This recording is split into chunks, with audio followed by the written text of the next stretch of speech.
Your neighbor waves at you every morning. You hear them through the walls. You see their lights turn on and off at night. You share a fence, a hallway, a driveway. But how well do you really know them? 4 people, 4 neighbors, 4 discoveries that turned their homes into nightmares. We spend our lives trusting that the people living next to us are just normal, going about their lives like we are. But sometimes the person on the other side of that wall isn't who they seem to be. Sometimes they're not even human. These stories will make you question every sound you hear through your walls, every shadow you see in your neighbor's window, every smile they give you in the hallway, because the scariest monsters aren't hiding in dark forests or abandoned buildings. Sometimes they're living right next door. Turn off your lights, lock your doors, and maybe, just maybe, check on your neighbors tonight. Number 4. The apartment above. Jessica Thompson moved into her new apartment in downtown Seattle in March 2023. 26 years old, graphic designer, working from home. The apartment was perfect, affordable, good location, quiet building. Well, mostly quiet. The apartment directly above hers had a tenant named Mr. Reeves. Jessica never met him, but the landlord mentioned he worked night shifts at a hospital. "You'll never hear him," the landlord said. "He's very quiet, keeps to himself." For the first month, that was true. Jessica barely knew anyone lived above her. No footsteps, no furniture moving, nothing. Then, in mid-April, things changed. Jessica started hearing footsteps. Always at exactly 3:17 a.m. She'd wake up to the sound of someone walking, back and forth. Slow, deliberate steps, from one end of the apartment to the other, for exactly 15 minutes. Then silence. At first, Jessica thought maybe Mr. Reeves had changed his schedule. Night shift workers have odd hours. She tried to ignore it, but it happened every single night. 3:17 a.m., 15 minutes of pacing, then nothing. After 2 weeks, Jessica was exhausted. The footsteps woke her up every night and she couldn't fall back asleep. She decided to leave a polite note on Mr. Reeves's door, asking if he could maybe wear slippers or walk more softly. The next morning, she found a response slipped under her door. Handwritten, neat letters. "I apologize for the disturbance. I will try to be more careful." Or, that night, 3:17 a.m. came. Jessica lay in bed, waiting. Silence. No footsteps. Just blessed, perfect silence. She smiled and drifted off to sleep. At 3:47 a.m. she woke up to a different sound. Not footsteps, scratching, like something was scratching at her ceiling, directly above her bed. Slow, methodical scratching, the sound of fingernails on wood. Jessica turned on her light and stared at her ceiling. The scratching continued, moving in patterns, like someone was writing something. It went on for 15 minutes, then stopped. The next day, Jessica went to the building manager. "I need to talk to Mr. Reeves. The noise from his apartment is getting worse." The building manager looked confused. "Mr. Reeves, apartment 3B? "Yes, the one directly above me."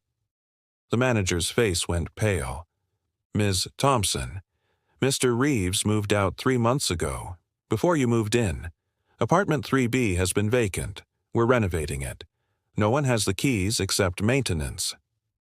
Jessica felt her blood run cold. "That's impossible. Someone's been walking around up there, every night. And last night someone was scratching. Ms. Thompson, I'll show you." They went upstairs. The manager unlocked 3B. The apartment was completely empty. No furniture, no belongings. Dust covered everything. Construction materials sat in corners. The floor was concrete. The hardwood had been removed for refinishing. "No one has been in here for months," the manager said. "The concrete is dusty. Look, no footprints. No one has walked on this floor."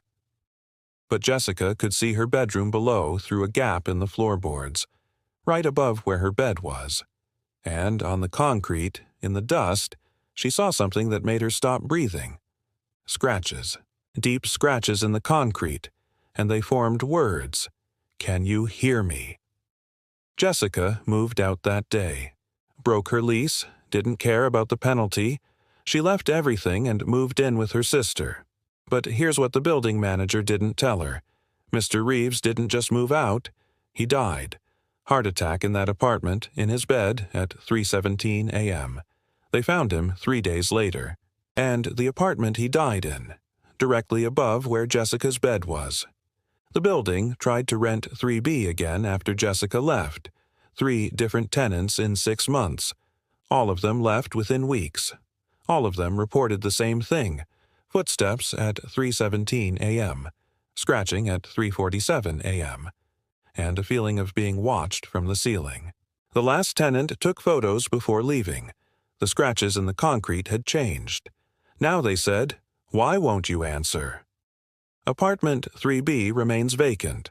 The building now uses it for storage, but maintenance workers refuse to enter it alone. They say that when you're in that apartment, you can hear something below you, something that sounds like breathing, coming from the floor beneath, coming from where the tenants sleep. And at 3:17 a.m., if you're in the building, you can still hear it. Footsteps above, no matter which floor you're on, always above you, always walking, always looking for someone to answer. Number 3. The Hendersons' next door. Michael Chen bought his first house in a quiet suburb of Portland, Oregon in June 2023. 34 years old, software engineer, excited to finally own a home. The neighborhood was perfect. Tree-lined streets, friendly people, safe and quiet. His next-door neighbors were the Hendersons, a family of 4, David and Sarah Henderson, and their 2 children, Emma, 8, and Noah, 6. They seemed like the perfect family. They waved hello, kept their lawn pristine. The children played quietly in the backyard. Michael met them the day he moved in. They brought over a casserole. "Welcome to the neighborhood," Sarah said with a bright smile. "If you need anything, we're right next door." They were nice, maybe too nice. But Michael appreciated having good neighbors. The first odd thing Michael noticed was their schedule. They were incredibly consistent. Every morning at 6:30 a.m. the family came out together, got in their car, and drove away. Every evening at 6 p.m. they returned, all 4 of them, always together, always smiling. Michael thought it was just a well-organized family, until he realized he'd never seen them on weekends, never seen the kids playing outside on Saturday or Sunday, never seen David mowing the lawn or Sarah gardening. The lawn was always perfect, but he never saw anyone maintaining it. One Saturday, Michael decided to be friendly. He walked over and knocked on their door. No answer. He could see the car in the driveway. The lights were off. He knocked again. Nothing. He walked around back. The backyard was immaculate, but something caught his eye. The children's swing set looked brand new, but there were no scuff marks under the swings. No worn grass where children's feet would drag. It looked like it had never been used. Michael started paying more attention. He noticed the Hendersons' garbage cans were always empty on trash day. He never smelled cooking from their house. Their windows were always closed, curtains always drawn. And then he realized something that made his skin crawl. In 3 months of living next door, he had never seen the Hendersons blink. Not once. Every time he saw them, they smiled with wide, unblinking eyes. One night, Michael couldn't sleep. At 2:47 a.m., he got up to get water.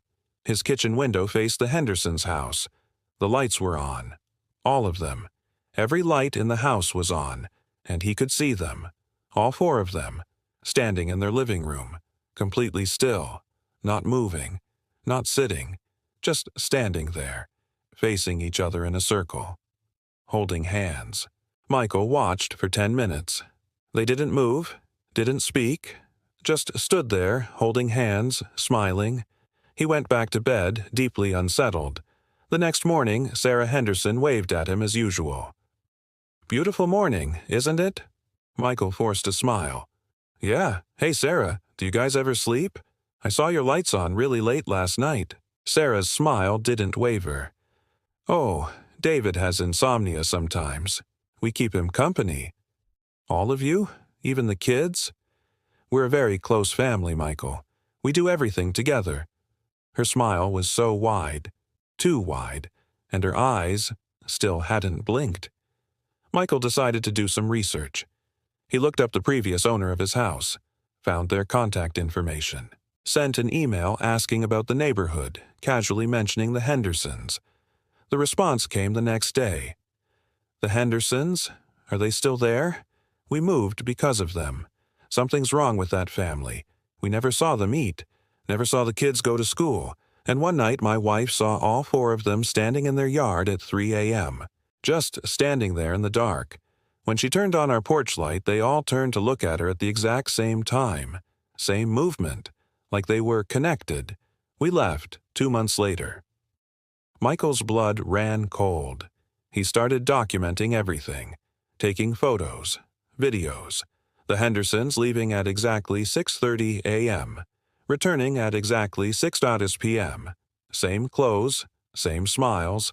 He decided to follow them one day, stayed back, watched their car.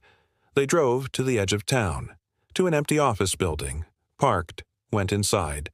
Michael waited 3 hours. They never came out.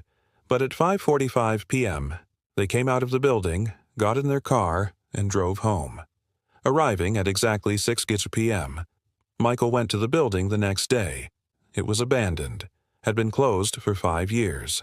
The doors were chained shut. No way anyone could enter. That night, Michael was woken by a sound. 3 a.m. He went to his window. All the lights in the Hendersons' house were on again, but this time they weren't in their living room. They were standing in his backyard, all 4 of them, looking up at his window, smiling, unblinking. Michael stumbled back from the window. When he looked again, they were gone. The next morning, he found something on his doorstep. A casserole, just like the one they'd brought when he moved in, with a note. "We've enjoyed being your neighbors. We hope you'll stay. Forever." The handwriting was wrong. All 4 names were signed: David, Sarah, Emma, Noah, but the handwriting was identical. Same curves, same pressure, same spacing. Like one person had signed all 4 names, or like 4 people were sharing one mind. Michael listed his house that week, sold it at a loss, moved across the country. But before he left, he told his real estate agent about the Hendersons, warned the new buyers. The new buyers didn't believe him. They thought he was crazy. Michael still checks on that house sometimes. Online, Street View, Zillow listings. The new family moved in. They seem happy in their posts. But Michael noticed something in one of their Facebook photos, a backyard barbecue.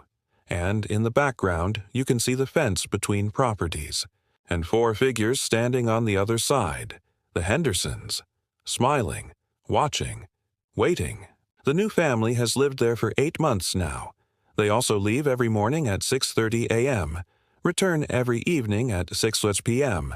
The husband, the wife, their 2 children, all together, always smiling, and if you look very carefully at their recent photos, you can see it. Their eyes, they never blink. Michael tried to warn them, sent a message, never got a response. But 2 weeks later he received a friend request from the new family. The message said, "We're all neighbors here. We do everything together. Maybe you should come visit." The profile picture showed both families, the Hendersons and the new family, standing together, 8 people, all smiling, all with the same exact smile. Michael deleted his social media that day, changed his phone number. But sometimes, late at night, he gets a call from a Portland number. He never answers. But once, he let it go to voicemail. The message was simple. 8 voices speaking in perfect unison. "We miss our neighbor. Come home, Michael. Come be part of the family. We do everything together." The house in Portland still stands. The Hendersons still live next door, and every family that moves in next to them becomes perfect too. perfect schedules, perfect smiles, perfect families, always together, always smiling, always waiting for the next neighbor. Number 2. The Man in the Basement. Lauren Martinez inherited her grandmother's house in rural Virginia in September 2023. 29 years old, teacher, she'd loved this house growing up. Her grandmother had passed away at 92, and Lauren was honored to keep the family home. The house was old, built in 1952, 2 stories with a full basement. Her grandmother had converted the basement into a rental unit years ago for extra income. According to her grandmother's papers, there was a tenant, Robert Marsh. He'd been living there for 40 years, always paid rent on time, never caused problems. Lauren had never met him. Growing up, her grandmother had always said, "Mr. Marsh likes his privacy. We don't disturb him." The day Lauren moved in, she found an envelope on the kitchen table. Cash, first month's rent, and a note in shaky, old-fashioned handwriting. "Welcome home, Lauren. I knew your grandmother well. I prefer to keep to myself. Please do not come to the basement. I will leave rent on the 1st of each month. R. Marshes." Lauren thought it was odd, but the rent was good money. And if Mr. Marsh wanted privacy, that was fine. She had plenty to do fixing up the main house. Weeks went by. Every 1st of the month an envelope appeared on the kitchen table. Always cash. Always the same amount. Lauren never saw Mr. Marsh. Never heard him. The basement door was always locked from the inside. One night, Lauren's friend visited. They were having wine in the kitchen when her friend asked, "Who's your neighbor?" "I don't have neighbors. Closest house is half a mile away." "Then who's the guy in the basement? I saw someone looking out the window." Lauren laughed. "That's just Mr. Marsh, my tenant. He's very private." Her friend looked uncomfortable. "Lauren, the basement windows are ground level, right? I saw someone standing at the window looking out, but the person I saw, their eyes were at the top of the window. They'd have to be like 8 feet tall to look out that way." Lauren felt a chill. She'd never thought about it. She'd never looked at the basement windows from outside. After her friend left, Lauren went outside. Walked around the house to the basement windows. They were small, ground-level windows, maybe 3 feet tall. You'd have to crouch to look out of them. But the glass was dirty, covered in condensation from the inside. And in the condensation, someone had written, "Thank you for not disturbing me." The handwriting matched the notes left with the rent. Lauren tried to tell herself it was fine. Mr. Marsh was just eccentric. Old people had quirks. But then she started noticing other things. The house had a strange smell sometimes. Sweet, but wrong. Like rotting flowers. It seemed to come from the vents, from the basement. And at night she'd hear sounds. Not footsteps. More like dragging. Something heavy being dragged across the basement floor. Back and forth, back and forth. One morning, Lauren found muddy footprints in her kitchen, leading from the basement door to the refrigerator, and back. Large footprints, too large, at least size 16 shoes, maybe bigger. Her food was disturbed. The milk was almost empty. An entire chicken, gone. A full loaf of bread, eaten. Lauren knocked on the basement door. "Mr. Marsh, did you come upstairs last night?" No answer, but she heard something, breathing, heavy breathing, right on the other side of the door. "Mr. Marsh, I need to talk to you, please." Then, a voice, deep, strained, like it hurt to speak. "Please, don't open the door. I pay my rent. I keep to myself. Please, don't make me leave." "I'm not trying to make you leave. I just want to understand." "You can't understand. No one can. Your grandmother, she understood. She left me alone. Please, for your safety, don't come down here. Don't ever come down here." Lauren backed away from the door. Something in his voice terrified her. She decided to research the house, her grandmother's papers, old property records, and she found something. A newspaper article from 1983. "Local man missing after chemical plant accident." The article described an accident at a chemical plant in 1983, an explosion, several workers injured. One worker, Robert Marsh, disappeared, never found, presumed dead. The accident was 40 years ago, the same time Mr. Marsh supposedly moved into the basement. Lauren's hands shook as she read. If Robert Marsh died in 1983, who was living in her basement? That night, Lauren woke to sounds. Not from the basement, from her bedroom. She opened her eyes and nearly screamed. There was someone standing at the foot of her bed. Tall. Too tall. The figure's head touched the ceiling. She could see its outline in the darkness. "I'm sorry," the voice said. That same strained voice from the basement. "I tried to stay away, but I'm so hungry. The money you take, it's not enough to feed me anymore. I'm growing. I don't want to grow anymore, but I can't stop." Lauren fumbled for her bedside light. When it turned on, the figure was gone, but the smell remained. That sweet, rotting smell. And on her bedroom floor, more footprints. Larger than before. The footprints were sinking into the hardwood, like whatever made them weighed hundreds of pounds. The next morning, Lauren called the police. Told them there was an intruder. Officers came. Checked the house. Found the basement door. "What's down there?" they asked. "A tenant, Robert Marsh." "We need to check, ma'am, for your safety." They broke down the door. Went down the stairs with flashlights drawn. Lauren waited upstairs, heart pounding. The officers came back up 10 minutes later. Their faces were white. "Ma'am, there's no one down there. No tenant, no furniture, no bathroom, nothing. Just come see." Lauren went down. The basement was empty. Completely empty. Concrete floor, concrete walls, no apartment, no living space, nothing but old boxes and dust. "There's no way anyone's been living here," one officer said. "There's no bathroom, no kitchen, no bed, just an empty basement." But Lauren saw something they didn't notice at first. In the corner, there was a pile of something. Bones. Animal bones. Dozens of them. Stripped clean. And on the wall, scratched deep into the concrete in letters 2 feet tall. "I'm sorry, I couldn't stay small." Lauren sold the house immediately. Never went back. The house sat empty for 2 years before someone else bought it. The new owners lasted 3 months. They reported the same things. Rent money appearing on the first of the month. A tenant in the basement who was never seen. Food going missing. Footprints getting larger. And sounds. Dragging sounds. Getting louder. Something growing in the darkness below. Something that started as a man 40 years ago but had changed. Mutated. Become something else. The house has been condemned now. Too dangerous to enter.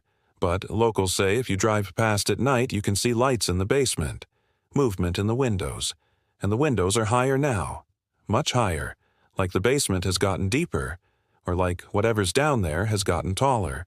The last person who entered that house was a demolition inspector in 2024.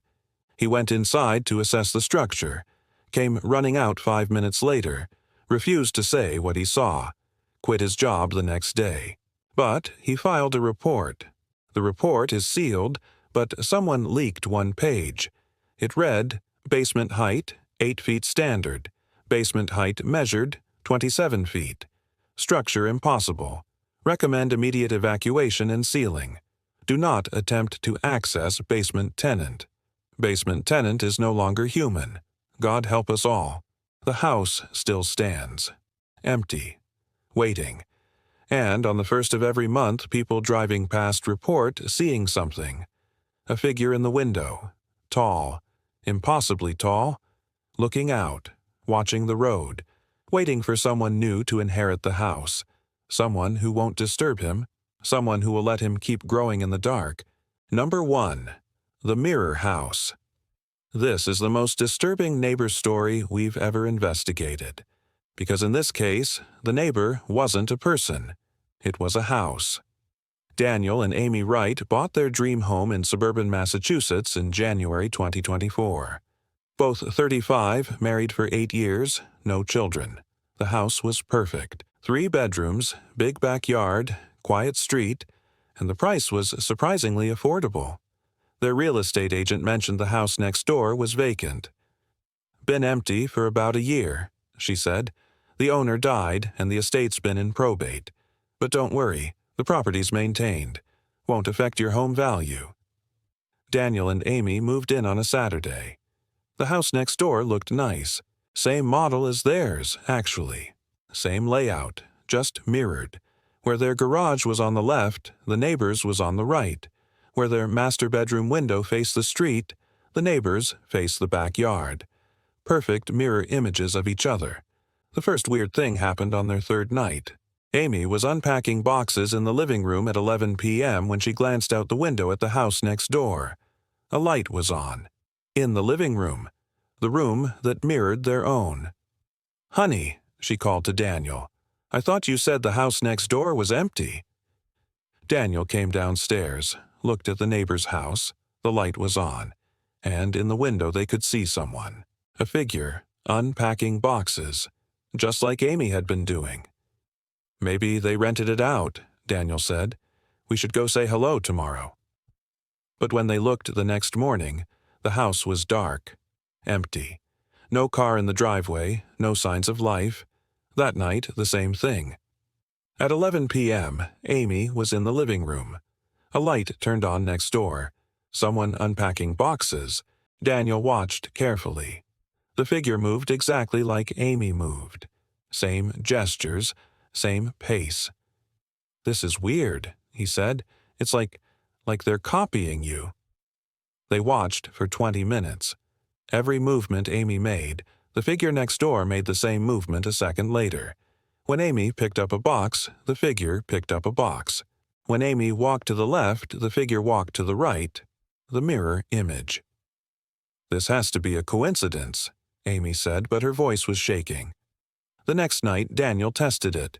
He stood in their living room at 11 p.m. with Amy. Sure enough, the light next door turned on. 2 figures appeared in the window.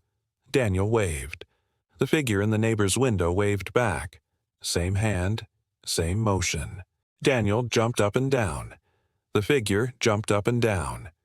"What the hell is this?" Amy whispered. Daniel walked to their front door, opened it, walked outside. The figure in the neighbor's window disappeared. Then the neighbor's front door opened. And someone walked out. Someone who looked exactly like Daniel. It walked down the driveway. Perfect mirror image. Same clothes, same face, same everything. It stopped at the property line, looked at Daniel, smiled, then turned and walked back inside. Amy screamed. Daniel stumbled backward. The neighbor's door closed. They called the police. Officers came, checked the house next door. It was locked, empty. No signs of entry, no people, nothing. "Must have been shadows," the officer said. "Old houses play tricks on your eyes." But Daniel and Amy knew what they saw. That night they closed all their curtains. Didn't look outside, but they could hear it. Footsteps. In the house next door. Matching their footsteps. When Daniel walked upstairs, they heard someone walk upstairs next door. When Amy closed a door, they heard a door close next door. The house was copying them, mirroring everything they did. It got worse. 2 weeks later, Amy was brushing her teeth in the bathroom. She looked out the window. The neighbor's bathroom window was directly across from theirs. And in that window, she saw herself, looking back, brushing her teeth. Same movements, same expression. But the reflection smiled. Amy wasn't smiling. The reflection was. Amy stumbled back. When she looked again, the window was dark. Daniel tried to rationalize it. Stress, tricks of the light. But then he saw something that changed everything. He was working from home in their study. He glanced out the window at the neighbor's study window, and he saw himself, sitting at a desk, working on a computer, same laptop, same posture. But the Daniel in the neighbor's window was looking at him, staring directly at him, while the real Daniel sat frozen in terror, The other Daniel waved, smiled, then went back to typing. That night, Daniel and Amy decided to leave. Just pack up and go. But when they went to their bedroom to pack, they saw something that made them realize they couldn't leave. Their bedroom window faced the neighbor's bedroom window, and in that window they saw themselves, Daniel and Amy, in bed, asleep. But the real Daniel and Amy were standing, looking at the window. How could they be asleep in the neighbor's house? "We need to go in there," Daniel said. "We need to see what's actually in that house." They broke in, smashed a basement window, climbed inside with flashlights. The basement was a mirror of their basement. Exact layout. But the details were wrong. The boxes in the basement were labeled with their names. Photos on the walls showed them. Photos they'd never taken. Family pictures that never happened. They went upstairs. The living room was furnished exactly like theirs. Same furniture. Same arrangement. But everything was flipped. Mirror image. They found a bedroom. Their bedroom. And in the bed, something was lying there. Two shapes, human-sized, under the covers. Not moving. Daniel pulled back the covers. Mannequins, wearing their clothes, with faces that looked almost like them. But wrong, slightly off, like copies made by someone who didn't quite understand humans. Amy found a photo album. Opened it. Page after page of photos. All of them. Daniel and Amy. But in places they'd never been. At events they'd never attended. With people they'd never met. A whole life. A mirror life. Documented in detail. The last photo was dated tomorrow. It showed their house and a "for sale" sign in the yard. Daniel and Amy ran. Got out of that house. Went back to their own home. Locked every door. Called the police again. But when the police arrived, they couldn't find any sign of break-in at the neighbor's house. The window Daniel had smashed was intact. The door they'd entered through was locked. "You need to stop harassing this property," the officer said. "One more call, and we'll have to take action." That night, Daniel and Amy packed everything. Decided to leave in the morning, but at 3 a.m. they heard a sound. Front door opening.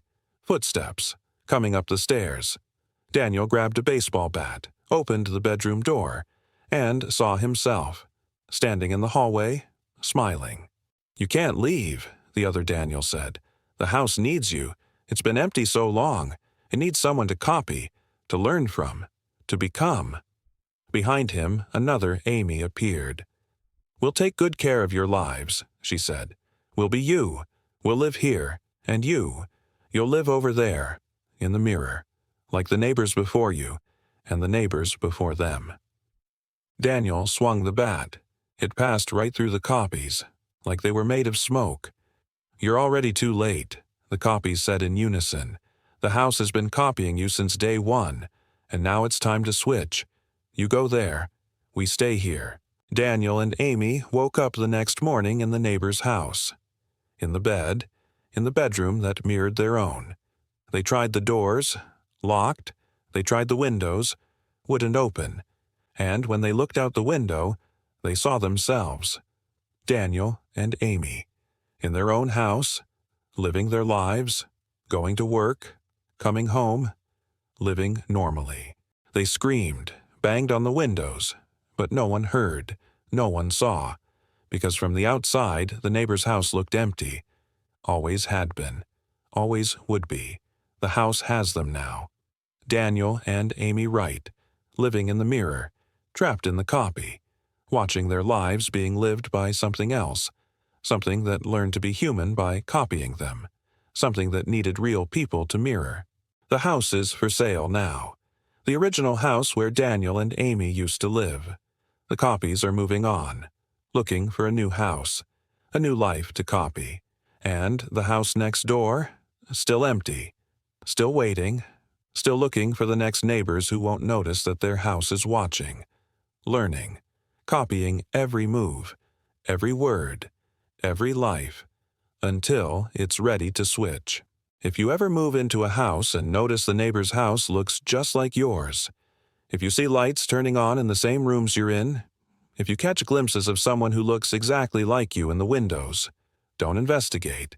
Don't try to understand. Just leave. Because some houses don't want neighbors, they want replacements. 4 neighbors. 4 nightmares hiding behind ordinary doors. The tenant above who never left, even after death. The perfect family that wasn't quite human, spreading from house to house. The basement dweller that kept growing in the darkness below, and the house that learned to copy everything, trapping its neighbors in an endless mirror. We trust our neighbors because we have to. We share walls, fences, streets. We see them every day. We wave. We smile. We assume they're just like us.